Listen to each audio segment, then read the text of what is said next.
We will quickly move on to our last speaker for this evening. Please do try your best to stay around and ask and move into those breakout rooms after Edward has finished to ask either Chinley or Edward any of your questions. And then we do have a wrap up afterwards, so stay around for that too. There's just a few upcoming events that we'll quickly mention. So moving on, Professor Edward Buckingham is a Professor of Management at Monash Business School and Program Director for the Masters in Business Innovation at Monash Indonesia. Currently, Edward leads units that integrate green chemistry principles and business model innovation, circular economy concepts and sustainable practices, aiming to drive industry transformation and address emerging challenges through experimental learning and case studies. So I will hand over to Ed, who's going to close up this afternoon. Did you want to share your screen, Ed, or shall I just leave it? You know what? With your Tessa, beautiful face. we're going to do this without slides. Okay. Just Love simply it. so that people can listen to my sweet voice rather than get distracted by slides. Look, I thought we had some fabulous presentations this evening, and I'm going to rather naughtily pick some lines from Colin and Peter and Chinley's presentations, and I'm going to use that to scaffold a thesis that I want you all to think about. So Colin talked to us at length about organic waste. He talked about food loss. He talked about the waste. We waste all sorts of organic resources. We just don't make use of them in the way that we used to. And I'm thinking, because I've had a problem with my toilet recently, I'm thinking about sewage. I'm thinking about manure. I'm thinking about all these things that we don't like to think about. But in fact, 100 years ago, if we didn't have it, we couldn't grow any vegetables. And what that tells us is that really our values have shifted in the way that we look at organic matter. We don't consider organic matter to be a clean resource or a green resource, whereas very, very often it is. It just needs to be handled slightly differently. He made the point also that if we're really going to talk about the circular economy, we need to repurpose waste. So that's very much part of this initial point. But we've also got to redesign molecules so that we can maybe replace some of the not so good molecules that we're using with things that are greener and more friendly to the environment. And that's really John Warner and Paul Anastas's.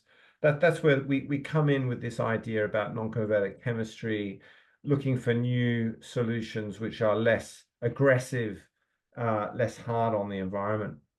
Now, where I join this discussion is around the corollary to designing new molecules, because I would categorize that as new technology. And in order to have innovation, you need not only new technology, new molecules, if we're going to speak chemistry, but you need new business models. And that's really what we're going to talk about. I'm going to talk about today. So that was what I was going to say in relation to Colin. Chinley, you spoke at length about the importance of efficiency. You made that point over and over and over and over again. And this is such a wonderful way to start talking a little bit about what Peter had said earlier. He said so many interesting things, but one of them that really sank home for me was this idea about how do we come up with a chemistry that protects our planetary boundaries rather than abusing them. Now, it sounds simple, but in fact, Peter has put his finger on something which economists and strategists have really begun to struggle with when we talk about the circular economy. And it goes something like this. It goes something, let me try and give you a riff that's relatively easy to handle. A business can exist if its internal transaction costs are lower than the transaction costs in the open market. So what that means essentially is that you can only be in business if you're making money. If you're not making money, you're not sustainable and you will go out of business unless you've got a government or a wealthy billionaire or somebody who's going to help you get over the line. And Peter added to this, I think, this overarching point when he said chemists need to look where the future of industry is going to go. And what he's saying as he says that, and Peter, excuse me for interpreting your words,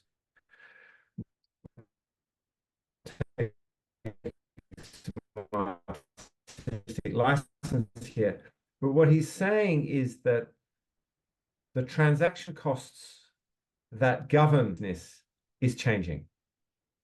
Because in the past, we have been in this wonderful position where all of the costs that we wish to externalize from our businesses. Let me give you a concrete example of this.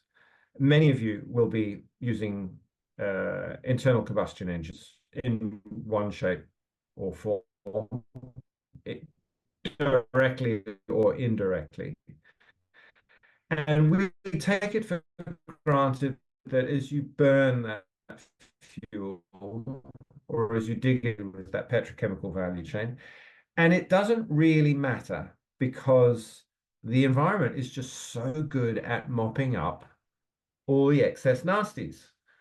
And so we need to have a little bit of a discussion about what we mean by the excess nasties. Now, I have a little chart which I'm not going to show you, but I'm going to describe it to you. And if you're on the ball with a piece of paper and a pencil at this moment, you can write it down.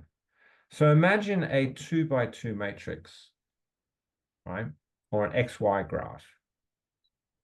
On the y-axis, you have volume. You have low volume and you have high volume. On the x-axis, you have nastiness or toxicity. So you have low toxicity and high toxicity. So you now have essentially 4 boxes. You have a box which is low in volume, low in toxicity. You have a box which is high in volume, low in toxicity. You have a box which is low in volume, high in toxicity. And you have a box which is high in volume and high in toxicity. Now, generally speaking, we tend to focus a lot, or we have done historically, on the box where the volume is high and it's highly toxic. And we control those chemicals very carefully because it's just pure self-interest. If you get the damn stuff on your skin, it's going to give you cancer or it's going to kill you or, I mean, remember your first year chemistry classes? We were pretty adamant. They were pretty adamant about where to go and where not to go. Then, of course, there's the high volume and, there's also the low volume and very toxic. We treat that with kid gloves, and it's well controlled. The problematic box is, in fact, that which is high volume and low toxicity. And I'm going to pick out one in particular. I'll pick out 2. Let's go with one that's very high volume, but relatively low toxicity. Most plastics fit in that box. Welcome. Felicia, welcome. Obviously we're in violent agreement here. Glyphosate is another one. Both of these products are absolutely fundamental to our value chains. No glyphosate, no cheap organic product. And what I mean by this is crops, but I'm also extending it to livestock as well, other forms of, animal protein. you don't have glyphosate, if you don't have herbicides, you can't have these things for the price that you currently have them. They go up in price. Just go and have a chat with a farmer and ask them what it's like farming without herbicides, and they will laugh at you. They'll say, what, you want me to go back to the dark ages? A lot of farmers are stuck in and I'll extend this to manufacturing and other foodstuffs in a moment, but a lot of farmers are stuck between a rock and a hard place, because without the herbicides, without the pesticides, without all the sides that we have produced for them, we the chemists, we the business people, they cannot run their businesses, because they face what we call in economics, in game theory, they face something called a prisoner's dilemma, because the price for their product, because it's a commodity, is set in the market. It's not determined by them. They are price takers.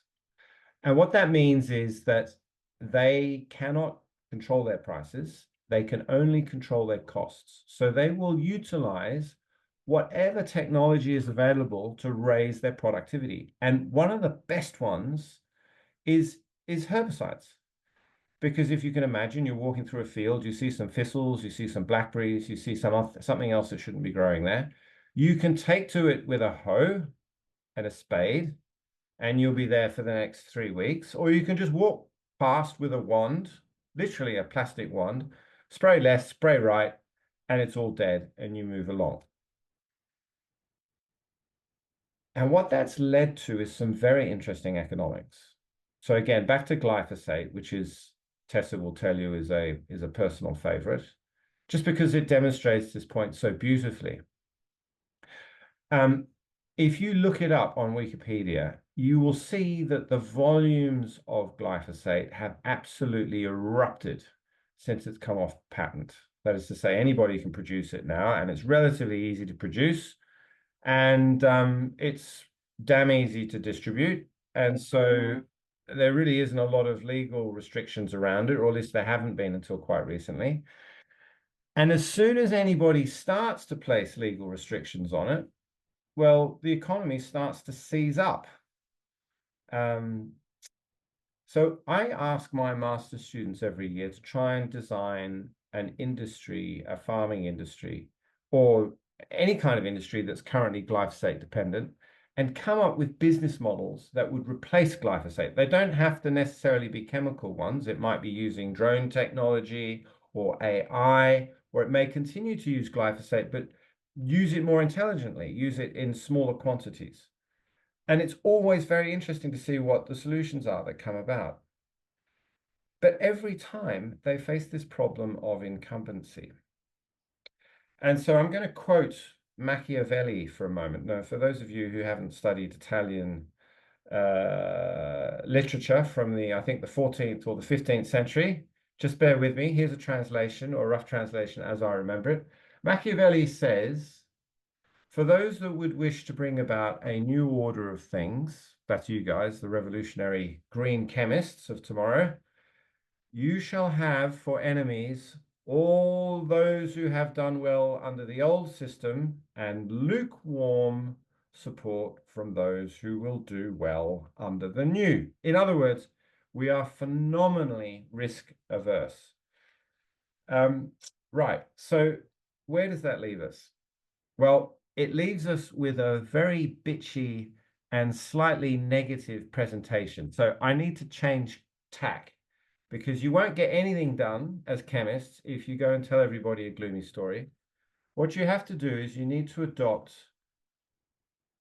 a style of communication that is based on the rigorous science that you practice, but draws on rhetorical tools which enables you to get your message across. So the tool that I'm going to direct you towards is called the Minto method, named after Barbara Minto, a consultant at McKinsey and Company. I didn't work for McKinsey and Company. I worked for the Boston Consulting Group. But what she said was so damn good that the Boston Consulting Group decided that they would teach their consultants to use this technique as well. And it goes something like this.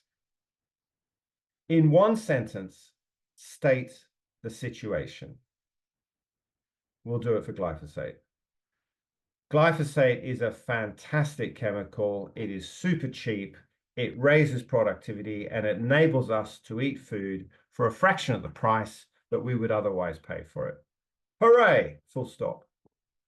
However, comma, this is your complication. So situation, complication. Notice only one sentence for each. Simple sentences each time. However, we overuse glyphosate to the point where we're practically swimming in it, or at least some people are. That's a little bit of exaggeration there, but it's useful just to capture the attention of the people who are listening. Now, Tessa's raised her hand. You want me to wrap up, don't you? 5 minutes, 5 minutes. Okay, we'll be done in 5 minutes. We've only got a question and then some answers, and then it's done. Right. So you've got your situation, you've got your complication. Now comes your question. And for those of you who are doing research, you'll know that the question is the most important thing. The same thing in strategy as well. So the question would be, how do we reduce our consumption of glyphosate without destabilizing our cost structure? Question mark. Now, implicit in that question are two fundamental points of strategy, which I've raised with you already. One is the Machiavellian point, that you will only have lukewarm supporters in those who will do well under the new system. That's the first. And the second is this idea of the theory of the firm. You can't build a sustainable business model unless you respond to what Chin Lee was talking about earlier. This question of efficiency, this question of productivity. Okay, Ed, so where does that leave us? Ed, can you Yes? just please repeat that last sentence? You cut out a bit. Oh, I beg your pardon. So I No. think I was saying something about the theory, what we call the theory of the firm. So we have Machiavelli saying you have to do something that will get people interested in what you're doing so that you have strong support from those who will do well under the new regime that you're establishing. But the second point, which is the cornerstone of all strategic thinking, and this is Chin Lee's point earlier, in order to make your business model sustainable. Now, this is absolutely critical. Right. I've said all of this, and what I would like to add is one last final point. The chemical industry, like many commodity industries, and your industry is mostly a commodities industry, follows business cycles. Let me explain why. First of all, Ralph and Colin and Chin Lee can tell you that it requires quite a bit of invested capital in order to construct any kind of chemical plant. The stainless steel, it doesn't come cheap. The pumps, they're not cheap either. Quality, health, and safety, we haven't even started to talk about that. And so as a result, you have large invested capital and you try to run at high capacity utilization. So what this leads to is a quest for economies of scale. You want to get as big as you can in order to drive down. Hey, Ed, I'm just going to stop you there. Your internet keeps cutting out. It's not an on. Sorry, am I cutting out again? I beg your pardon. Yeah, your internet keeps It's coming not a out. continuous. Sorry, Adele, you okay? Can you hear me? Yeah, just your internet keeps coming out. We'll probably just give you about 1 more minute, and then we might just go into the breakout spaces. Okay, if well, you're okay with that. I'm almost done, Adele. So what happens is that the costs go down And then eventually the business is in trouble because the costs have gone too low. Demand fluctuates. And so the business is always looking for ways to cut costs. Now, this is your way in as chemists. It's been your way in the past. And it's what John Warner always talks about when he's talking about green chemistry solutions. He's always looking for a way to reduce costs for the client. Given that the internet's not great, I will stop there, Adele. Thank you very much for having me. It's been a pleasure.